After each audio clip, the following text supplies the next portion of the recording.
we need to expose your hips to just new positions. People do 90-90, they stretch hip flexor, they stretch their hamstring, their glute. We're gonna stretch internal rotation. There's a million ways we can do that. You and I did it on the table. We're now using a band to do that. So right now the band is pulling you into some internal rotation. Are you getting any kind of stretch going on? Breathe. You have no pinching. Good. What I want you to do from here is extend your spine and think about sitting up tall. So I want to make sure that you're not slacking at the spine and you're extended from here and you're letting the band pull you into some internal rotation, okay? So from here, breathe, relax.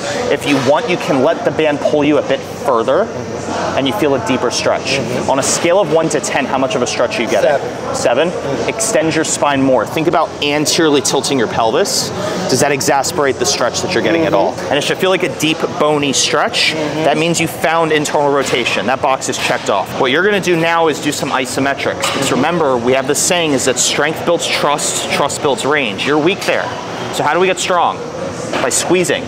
So what I want you to do now is think about driving your knee into the band and you're essentially trying to externally rotate. But you notice that you can't really move. You feel your hip tensing there.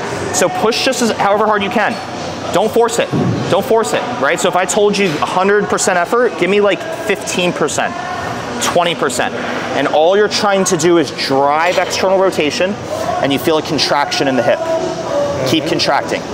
Keep contracting. Yep, this is the pivot and all the action is happening from here and through the rotation of the femur. And again, anterior pelvic tilt, don't lose the pelvis. You're trying to drive external rotation, keep fighting against the band. You could use a thicker band in the future if you get stronger. Now relax. Now let the band pull the knee in further, but don't let the pelvis move. You see how you are now deeper into internal rotation. Take a big deep breath, don't lose the extension. Just try to relax. It's all good. Breathe. I'm gonna let you sit there for another 10, 9, just relaxing, letting the band pull you. Keep your butt down. 8, 7, 6, 5, 4, 3, 2, 1, again. So the band is pulling us into internal rotation. You notice how you can't really move. That is the point. You are creating an isometric contraction. You're not actually supposed to move because the band should have no slack in it.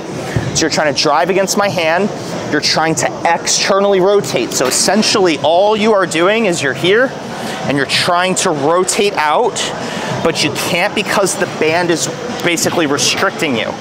Hold that. See if you can push a little bit harder for like another 10, 9, don't lose the pelvis, 8, 7, 6, 5, 4, 3, 2, 1, relax. Now what we're gonna do is slide your butt forward. So scoot your butt forward a little bit more and lay down. You might wanna slide your butt this way, just a little bit towards me. Yeah, man. A little bit more, a little bit more. I know I'm beating you up right now. It's okay. That's part of my job. Yeah. So now you notice how we can still do the same thing, and you can use your hand to support you if you want. You can do the same thing, but in a slightly different position, right? Initially, I had you like here. Now you're like down there. So you're training a different zone of internal rotation. So again, I'm just exposing you to different positions. That's all it is. Your job for your own hip and your client's hip. Exposure to new positions. That's the take-home point. So again, you see how the band is pulling you into relative internal rotation. You notice when I pulled the ankle out, that gave you more stretch. Keep this side of the pelvis down. Let the knee come inward. Beautiful, right there. Now, initiate the contraction. Knee against the band. You notice how you can't really move that far, and you feel tension in your outer hip. Again, the band is creating a block to do an isometric contraction. That's all it is. You're in this position and you're trying to externally rotate, but we have created an environment for you to do an isometric. Hold, hold, hold, and relax. Now watch what we're gonna do here. Same deal. You notice how I brought your knee closer to your chest. Again, knee against the band. Drive the knee out, externally rotate. Hold. Keep contracting. Beautiful. keep your butt down, but extend your spine a little bit more. So think chest up, yes. You feel more engagement on the hip when we do that, right? So the whole time you're getting a little bit of anterior pelvic tilt. And now relax, let the band pull you again. Does that make sense? Absolutely. All right, we're gonna give you a minute. We're gonna do the other side so you can kind of compare and contrast. But again, in principle, all the band did, let me show you for a moment so you can see it on me. All the band is doing is pulling me into relative internal rotation, right? Internally rotate. I can squeeze against the band, and as soon as I start trying to externally rotate, I feel all this stuff ramping up, and then I relax. Contract, relax. PNFs, isometric contractions, it's all under the same umbrella. And this is one setup that we've done. I did internal rotation with you during another video. This is just a different way to go about it. The same way you can do like a curl with a dumbbell, you can do a curl on a machine, a curl with a barbell. You can train internal rotation multiple different ways. Make sense? Makes sense. Let's flip you around, do the other leg facing the other direction. We're gonna train hip extension. How do most people train hip extension? Like a cable, right? A glute kickback. What you're gonna do is elevate yourself on these plates. Keep yourself on this box without moving at the spine in any weird ways, right? I wanna see the spine fixed. You're going to extend with external rotation. Come back down, internally rotate, extend. I have an ankle weight here. You're gonna get a feel for it without an ankle weight. If you need less than 5 pounds, I'll get you something lighter. It's all good. From here, I don't want the spine moving, right? No flexion, extension, no weirdness at the pelvis. You have the freedom to come back with external rotation, come down, all the way back with internal rotation. And the idea is that you are training different lines of posterior hip tissue, depending on the position you're in. Because again, there isn't one way to do this, right? There's a lot of different lines of tissue that contribute to that hip extension. So you're on a timer. We're gonna be going for 2 minutes of continuous tension. The spine is not cheating. You're not extending at the spine instead of extending at the hip. I wanna see this shortening. All this tissue's contracting together. Back down, internally rotate, extend. Again, feeling a different contraction on the backside. Come back down again. Full external rotation through the femur. Bring it back, squeeze glute, squeeze hamstring, exactly. Back down again. Full internal rotation, no spine movement, no pelvic compensation. Beautiful, you are 45 seconds in. We're going for 2 minutes. You're digging into this. Beautiful. Do you find this side is easier to find than your other hip? Yeah. Okay, and the other hip's the bad hip, right? So it's less responsive. Yep. There's less range. You're not as strong there. So think about what this feels like, and I'm gonna give you the opportunity to do your other leg again so it can model this leg, okay? The right leg is leading the way and the left one is following the leader. You got another 50 seconds left. Keep squeezing, watch that knee, keep that straighter. Beautiful. Come back down. You don't feel the low back starting to jump into it? Yes. You are or you're not? Nope. Good. And if you are, pull the ribs down, tighten the stomach. Don't let the spine overly extend as compensation there. You got another 30 seconds of repetitions, and then you're gonna do a hold. And during that hold, it's gonna be your opportunity to just squeeze the juice out of it with what's left. You got 20 seconds. Nice. Again, internally rotate. Give me one more each direction, and then you're gonna do a long static hold. Nice. One more for internal rotation. All the way back. Come back down, one last rep. Now you're neutral. Stay neutral. Drive back and hold. Knee straight, hip extension, limited spine extension. No compensation from here. Give me another 10, 9, try to squeeze harder, put more tension here. 7, 6, 5, 4, 3, 2, and 1. And for reference, that was 5 pounds on your foot. Does that make sense? I'm already making progress. That feels good, doesn't it? Yeah. All right. Everything you've touched, I can connect to and feel, even in the movement. from one to the next progression. Opens up more and more. You find a little bit more of your hip. Yes. You need to find your hip. Yeah. That's the hardest part. Yeah. Once you find it, we just beat it up. Yeah. Beat it up, let it reheal. Crashing it, Oh, crashing dang. it. Oh, dang. That'll be a good blooper. Yeah. This is a straight OG killer. So you're about to do a single leg hip hinge. Oh. Okay, we're kind of putting pieces together. The drills we just did was one opening your hip, and the other one was strengthening your hip, right? We opened your hip in internal rotation, we strengthened your hip in extension. What you're gonna do now is learn to move into your hip. And so what does that mean? Pull here, one foot's back like a kickstand. As you lean over, you're gonna feel a tendency to round from here because your hamstring and glute are tight.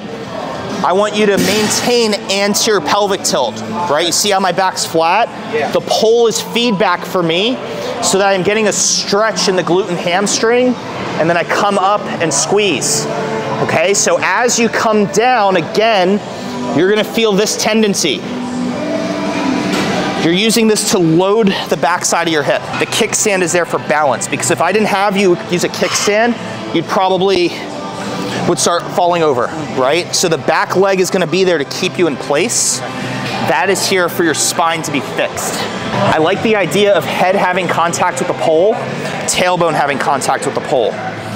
As you lean over, you are gonna feel how important foot pressure is. I want there to be a tripod effect on your foot, meaning the heel is touching, the big toe is touching, and the little toes are touching. I want you to slowly lean over and think about flexing at the hip, so drive the butt back. I don't want to see contact loss here or here. And as you lean over, we feel all this stuff going to length. Take your time, and if you feel like you're gonna lose contact, pause and think, can you get a little bit more anterior pelvic tilt? You see what we did there? And you probably feel more length, right? More stretch. See if you can go a tad further with that knee straighter, and then come up, squeeze the butt. Squeeze the butt. You can come up now, squeeze the glute, shorten it, contract, contract, contract. Exactly. So again, trying to find full stretch, squeeze. Pause, more anterior pelvic tilt. Do you see how when you tilt the pelvis, that gives you way more of a stretch? Good, now squeeze the glute and make all this tissue now shorten as you come up. One thing I just noticed, I want you to see it. When you're here, rather than doing this, you are doing that. You see how you're overextending? So try to pull from your hip. It's a hard thing to do. It's a hard thing to wrap your head around, but this is feedback. Consider it like a training wheel for you, a tactile feedback tool to ensure you get a little bit more out of it. So again, leaning over, keep that tailbone up the whole time. The whole time. Drive the tailbone up. We feel length on the hamstring on the glute. See how far you can go until the knee wants to start bending. Straighten the knee a tad. Lean over further. Tilt that pelvis though. Tilt that pelvis. Tilt that pelvis. Beautiful. Keep the ribs down. Stomach tight. Use your glute to pull yourself up now. Squeeze the butt. Squeeze the butt, squeeze the butt, squeeze the butt, tuck the pelvis. Yes. You should feel a better engagement when you're more intentional with it. Do a couple more reps. Learn to find your hip. Take your time. It's a slow, methodical practice. And as you lean over, feel your foot pressure. If you feel your foot kind of being unsteady, try to hone in on the big toe, the little toe, and the heel. Connect that with the stretch. Give me a little bit more there. See if you can tilt your pelvis a little bit further. You feel a bigger stretch there again. Hold it, and now pull yourself up with your butt. Ribs down, glute is doing the work. Yes. You feel that difference there? We got way more out of this than this. I felt that on the other side too when I got them hips tucked in. Yeah, you can do both. You should definitely be feeling both pelvises kind of tucking with you. Yeah. Swap legs. That's hard. You know what's funny is I find with most clients, practicing with just the pole and no weight is better than them doing loaded RDLs. Okay. Right? Because everyone's doing deadlifts like this, and that's all good and dandy, but you can tell as soon as I put you on your left foot, your foot is shaking everywhere. You can't create that tripod effect. And as you leaned over, this was very difficult, right? It's very hard to get into that anterior pelvic tilt. Right in there. And you found a really good stretch once we found it, right?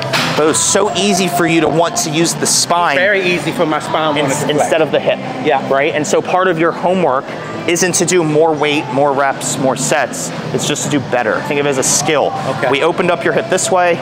We strengthened your hip this way, right? For several minutes straight. Those 2 lanes. It's very easy. It's a logical progression. Open space, strengthen, move, utilize it, right? Activate, right? Engage it, strengthen it further. It would make sense to like grab a barbell and probably do loaded RDLs after, light. I bet it'd feel really good, like butter. And your goal with that is just to get stronger and better at the movement. Make sense? That was good. You're sweating a lot. I know. Thank you so much for watching the Bodybuilding Not Body Breaking YouTube channel. If you found it helpful, drop a comment, like, subscribe, share it with a friend or family. That stuff really helps us in expanding our reach to popularizing this training approach, because we know there just isn't a better way to do things. If you have interest in diving deeper into the stuff you just watched, feel free to join our school community. On our school community, we have a lot of additional content. We have an exercise library that has over 200 different movement options. We have programs. We have additional videos that are concepts, lectures, and rants to give you guys a deeper understanding as to how and why we do things. We also have a discussion board where you can get direct access to coaching feedback from me personally. You can also follow us on Instagram, Facebook, and TikTok for additional updates for when we post new content. Thank you again for watching, and we hope it was of use to you.